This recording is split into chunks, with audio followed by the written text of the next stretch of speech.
Guys, it's me again, Lonix, Sweden Vlog. For today's videos ay magluto tayo ng beef, yung bata na beef ba. Sasaluan lang natin ng gulay. Ayan, gulay na green leaves, carrots, and a lot of sibuyas. So, samahan niyo ko at ipapakita ko sa inyo aking simple na luto lang. Ito ay para pangbaon kinabukasan at isama na rin natin yung dinner. So, tara na at samahan nyo na ako sa aking luto dito sa kusina ni Lonix Sweden Vlog.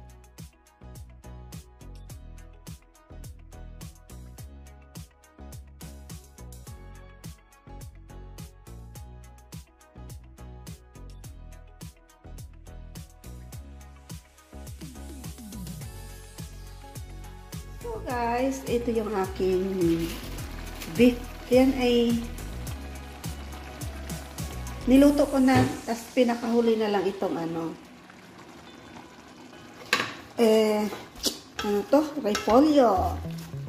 So napaka-simple lang ng luto ni Lonix guys dahil dalawa lang kami, alam mo na. Tapos puro kami may trabaho and kailangan namin magluto para sa aming daily na baon sa work. So ngayon, ito ay napakaingay ng ating asawa. Isa na natin. Dahil nasa kusina tayo. At as usual, ang katikati ng aking mata dahil sa pollen allergy. I love birch tree. Ayun, may carrots yan. Tapos ihalo ko na lang. Yan, ito, luto na siya. Ngayon, papalambutin na lang.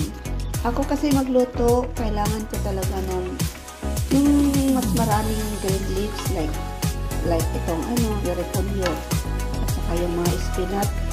Gusto ko kasi yung laging may gulay dahil vitamins din yun pang makakatulong din yun pang palakas sa ating katawan, no? Ayan. So, itong beef na ito, minamarinate ko muna. Ito ang bata na beef, hindi yung matanda na beef. So, minamarinate ko muna siya ng almost 2 hours ang karne. And then, may kasama itong carrots. Malambot-lambot na yung carrots, no? Yeah. So, ang ating palulutuin, timplada na yung karne, kaya namit na natin timpladahan ng ano. Lalagyan na lang natin kunti na siya ng asin. Yan ng carrots na lang yung ang repolyo na lang ang papalambutin ko, no? So, nilagay ko na rin siya sa 4 degrees na init niya. Ayan. So, maging masarap na to siya gawa ng ang daming mga gulay. Mas gusto ko pang maraming gulay dahil ang gulay ay napaka-sustansyado. So, in a minute, maluluto na yung gulay at yan ay pwede na kakainin. Ayan. So, diba, malapit na siyang yung repolyo. Hindi lang natin masyadong palalatain ang repolyo para naman siya magiging crispy konti. Ayan. Haluin muna natin yung karne para malagay sa ibabaw yung. So, mga luto ko guys ay napaka-simple lang.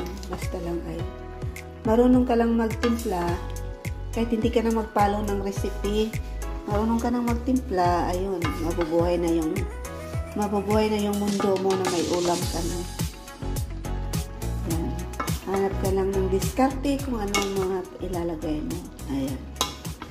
So, kami kasi, kaya baka kayo magtaka, pag ako'y magluluto, lagi lang baka, lagi lang manok or isda dahil not allowed sa amin yung pork. Alam nyo na, basta pork, bawal sa aming religion as Muslim. So, yan, medyo malambot-lambot na siya. Ayan, pwede na natin siyang takpan kunti. Antayin ng ilang minutes dahil ang sibuyas at ang carrots luto niya. So, yan. Takpan na lang siya.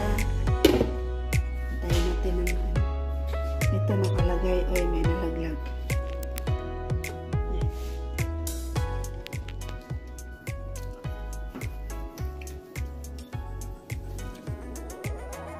Tinikman ko yung tinikman ko yung gulay niya, yung lalagyan natin siya konti ng asin para naman siya maging malasa ng todo-todo.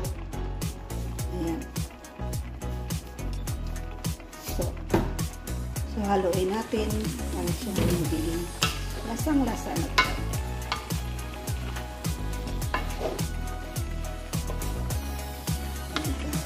Sobrang sarap naman. Favorite ko kasi yung repolyo at saka yung broccoli. Ngayon wala kaming broccoli sa ref. Ang meron sa amin carrots lang at saka magpunta pa ng tindahan para mag-ulo na. Ayan.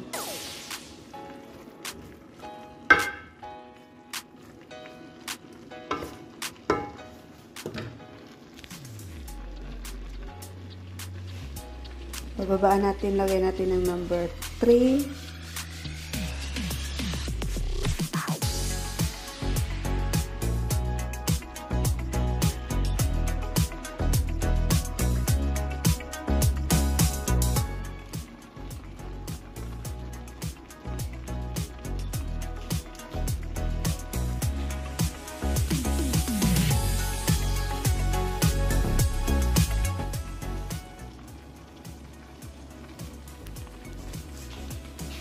So, tikman na natin yung konting sabaw kung okay na siya.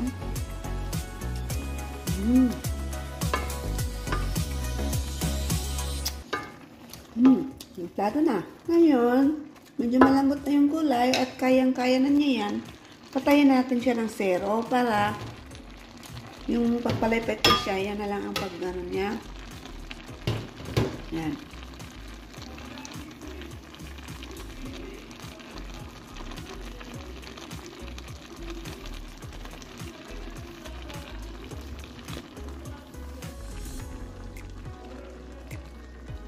So, nasa 0 na siya, no? Ayan, 0 na siya. Ang init na lang niya ang nagpapaluto niya dyan. Hanggang magiging totally na siyang naluto.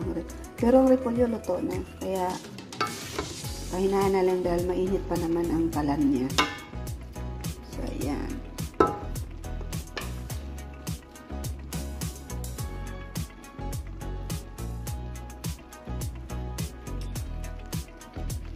Yan ay simple na ulam lang, simpleng luto. Kung meron ka lang mga ingredients, pwede mo nang gagawin kung anong gusto mong gagawin. Yan. Hindi rin naman ito matatawag naman siguro na chapchoy or pwede chapchoy kahit baka yun eh. Pwede naman siguro masabi ng chapchoy. Ayan. Pero pagdating sa mga karne at mga gulay, kahit anong klaseng karne, mamanok, maisda, basta may gulay ka, yan, pwede mo na yan siyang lulutuin. Gisahin mo, asidoon mo, ayan. So, yan.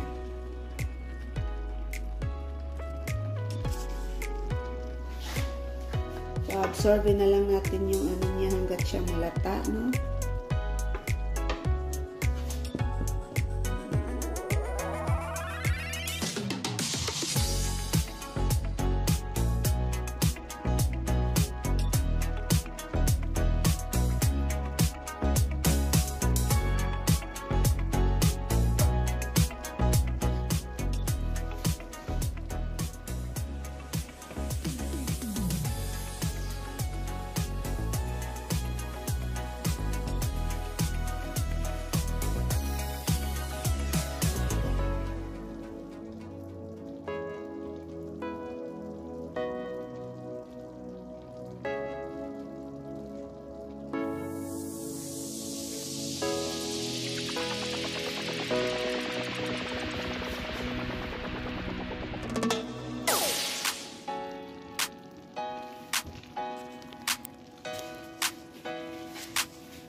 Meron din kaming ulo sa lax. Ayan, asawa ko nagluluto. Sa kanya yan. Hindi ako kakain ng salmon eh.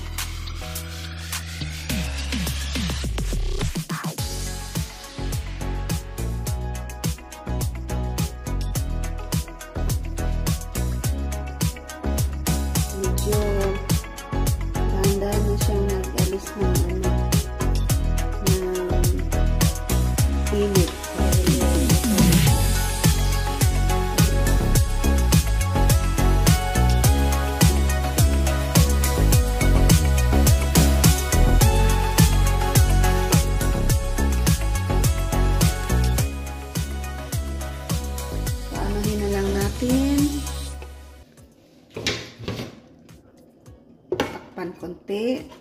Ayan.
So, ayan, buksan na natin. Tingnan na natin siya. Wow, ayan na siya. Ang sarap na ng gulay niya, no? Gulay na talaga siya. Ayan na talaga.